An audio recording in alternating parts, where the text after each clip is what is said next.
Ūsainā aukle. Es ļoti ceru, ka kamēr mēs ar Kiki būsim pie daktera, jūs nenonesīsiet mājai jumtu, saka mamma un bargi paskatās uz Mimi un MJu. Šie abi stāv kā eņģelīši, dievojoties, ka uzvedīsies rātni. Es rāmi veicu savus ikrīta higienas rituālus un ar vienu ausi klausos mammas instrukcijās. Un nekāda televizora, telefons tikai saziņai. Un vispār, šad, tu paliec par aukli abiem žuļikiem. Mimi un MJ, vai skaidrs? Šads paliek par galveno, tāpēc klausiet viņu uz vārda. Kad atgriezīšos, viņš man visu izstāstīs par jūsu uzvedību. Smīnot savu džokeru smīniņu, mamma iestīvē Kiki rozā pastaigu kombinzonā. Bērni sazvērnieciski paskatās viens uz otru un vēlreiz apsola, ka uzvedīsies labi. Es neizpratnē palūkojos uz mammu. Vai viņa runā nopietni? Ja aizvarot ārdurvis, viņa pabāž galvu pa durvju spraugu un ar vieglu smīniņu piesola man papildus sausās barības porciju par aukles darbu. Es gluži vai sastingstu. Par spīti džokera smaida mammas sejā, slieco šim solījumam ticēt, jo nevar taču jokot ar tik svētu lietu kā papildus barības porcija. Tik līdz durvis aizveras, Mimi zibenīgi paķer telefonu un aizrautīgi sāk kaut ko tur bakstīt. Es uzmetu viņai nosodošu bargu skatienu. Viņa palūkojas uz mani. Dzirdēji? Mamma teica, ka telefons ir saziņai. Es arī sazinos ar Ediju, tāpēc beidz uz man tā skatīties. Paklausu, jo noteikumi jau netiek pārkāpti. Iekārtojos uz dīvāna tā, lai ar vienu aci varētu redzēt manus auklējamos. MJs no koka klučiem veido barikādes saviem plasmasas zaldātiņiem. Laikam krievi atkal ieņēmuši Ukraiņu teritorijas. Bet Mimi nomet telefonu uz virtuves galda un paliekdamās aizskrien uz vannas istabu. Gandrīz pusaugu meitenēm tas ir uz ilgu laiku. Pēkšņi atskan durvju zvans. Tas mani pamatīgi pārbiedē. Cenšos atcerēties, vai mamma ir ko teikusi par ciemiņiem. Šķiet, ka nav. Nedroši dodos uz durvju pusi, bet Mimi mani apsteidz un jau ver vaļā durvis. Uz sliekšņa stāv Edijs un Annika, Drinkinsonu ģimenes kaimiņi, kas dzīvo stāv augstāk. Pieskrien klāt arī MJs, un pēc īsas sasveicināšanās sākas priecīga kņada. Puiši sāk spēlēt kariņu ar zaldātiņiem, strīdoties par to, kurš būs Ukrainas pusē. Tā kā zēni spēlēs pārlieku skaļi, lai es varētu mierīgi zvilnēt uz dīvāna, dodos uz Mimi istabu, kur trokšņa līmenis ir vismaz decibelu zemāks. Droši iespraucos pa istabas durvju spraugu un nokļūstu tieši Kreļļu pērlīšu salūta epicentrā. Meitenes izdomājušas izveidot pērlīšu aproces, bet, lai process būtu jautrāks, darba materiāls tiek izbārstīts pa visu grīdu. Izmisis cenšos savākt pērlītes vienkopus, lai pēcāk meitenēm būtu vieglāk tās novietot atpakaļ kastītēs. Ar šausmām iedomājos par to, ka papildus barības porcija man ies secen, ja mamma atgriežoties ieraudzīs šo bardaku. Tomēr meitiņu aprocīšu plāns strauji mainās, tik līdz tās ieraugam mani cītīgi vācot pērlītes vienkopus. Aizrāvies ar darbu, dzirdu vien no konteksta izrautas frāzes, ko bārst abas meitenes. Tiek minēti leļu rati, Kiki zīdaiņu drēbes, ko mamma devusi Mimi, lai ietērptu tajās lelles. Pag, vai dzirdu arī savu vārdu? Es nepaspēju loģiski izprast dzirdēto, jo divas varenas stipras roķeles satver mani ap vidukli un tik cītīgi samīļo, ka jūtu savas zarniņas kakla rajonā. Mimi, kurš gan cits. Šim pēkšņiem mīlestības uzplūdam seko manis iestūķēšana rozā rāpulītī. Pirms vispār paspēju aptvert, kas notiek, zem zoda visnotaļ cieši tiek sasieta zīdaiņu cepurīte. Ārkārtīgi neprofesionāli tieku iepakots rozā sedziņā un iestūķēts leļu ratos. Annika sāk vizināt ratus pa istabu, bet Mimi cenšas iebāzt man mutē veco jaunākās māšļas knupīti. Panikā izraujos no sēdziņas mīkstā apskāviena un īsajiem nadziņiem skrapstot pa parketu laminātu, metos bēgt viesistabas virzienā. Sašutušās meitenes metas man pakaļ, tāpēc izmisumā ieskrienu MJ istabā un uzrāpjos gultā, kas atrodas 2. stāvā.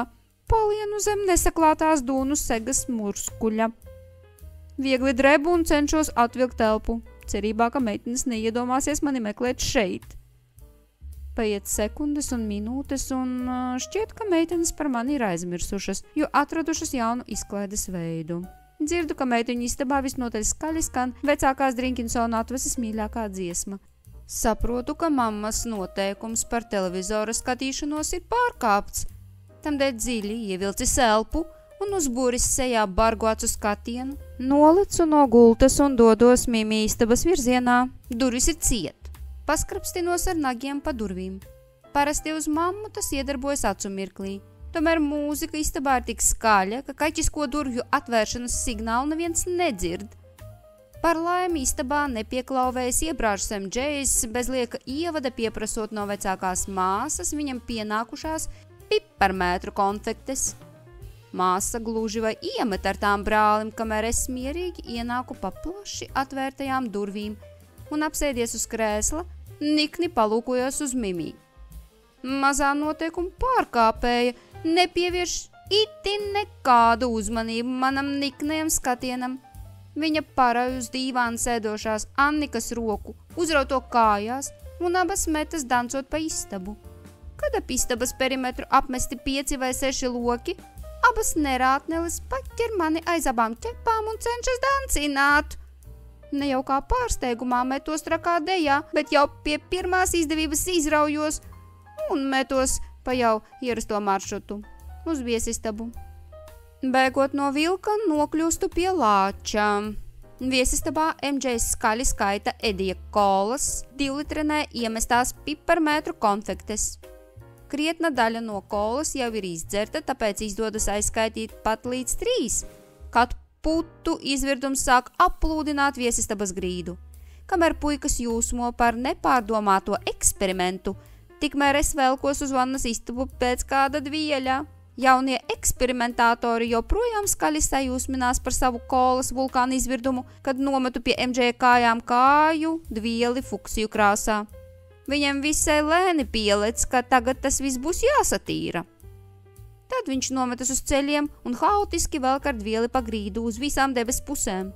Edijs strauji izbeidz jūsmināšanos un raugās apkārt vēl pēc kāda drēbes gabala, lai palīdzētu draugam tikt galā ar eksperimenta sekām. Ierauga virtuves dvielīti, rātni karājoties pie cepeškrāsnes durtiņām. Viņš pakir to un nomet uz brungani slapjās grīdas.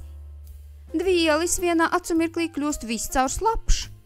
Tad es ieraugu Edija acīs nejauku spīdumiņu un džokerīgu smaidiņu lūpās rotājamies. Viņš āši pirms spēju aptvert, kas notiek, paķer mani aiz priekšķepām un sāk vizināt pa joprojām slapjo grīdu. Ar skaļu brēcienu pielecu uz visām 4 un metos prom, meklējot kādu klusu kaktiņu, kur nomazgāties. Kaķi jēziņ! Es esmu viscaur slapšs un lipīgs! Pārbraucu ar mēlis savam slapjiem pilošiem sānam. Paldies visvarenajam kaķu dievam, tā bija kola bez cukura. Kad mājās pārodas mamma, mans kažoks ir vairāk vai mazāk tīrs, bet viesistabā valda klusums un kārtība. Kamēr biju aizrāvies ar savām higienas procedūrām, pie puišu eksperimenta seku likvidēšanas pieslēdzās prātīgās meitenes. Cieta vēl pāris vannas istabā atrastie dvieļi, bet pēcāk tie tikuši iemīcīti veļas mašīnā. Mimi jau bija paspējusi pavadīt kaimiņu bērnus līdz viņu dzīvokļa durvīm, un abas Drinkinsonu vecākās atvases rātni sēdē uz dīvāna un izlikās lasām grāmatas.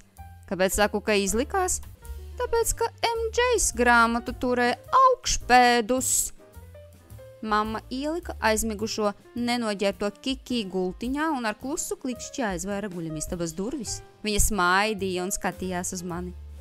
Cik brīnišķīgi šādi! Mājās ir miers un kārtība. Tu esi lieliska ūsaina aukle, kas pelnījusi sausās kaķu barības porciju.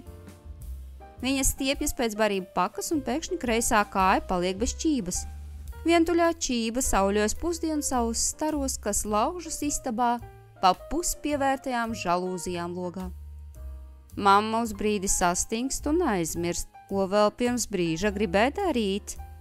Viņa aizdomīgi palūkojas uz Čību un cenšas to pacelt no grīdas. Čība padodas ļoti nelabprāt, un tikai tad mammai pielec, ka liela daļa grīdas ir mainījusi krāsu, turklāt kļuvusi lipīga. Viņas seja kļūst koši sārta, balss nikna, bet acu skatiens svērīgs. Bērni to redz un jūt, un lasām grāmatas aizlido uz dīvānu pretējo pusi. Piedod, mam, mēs visu satīrīsim.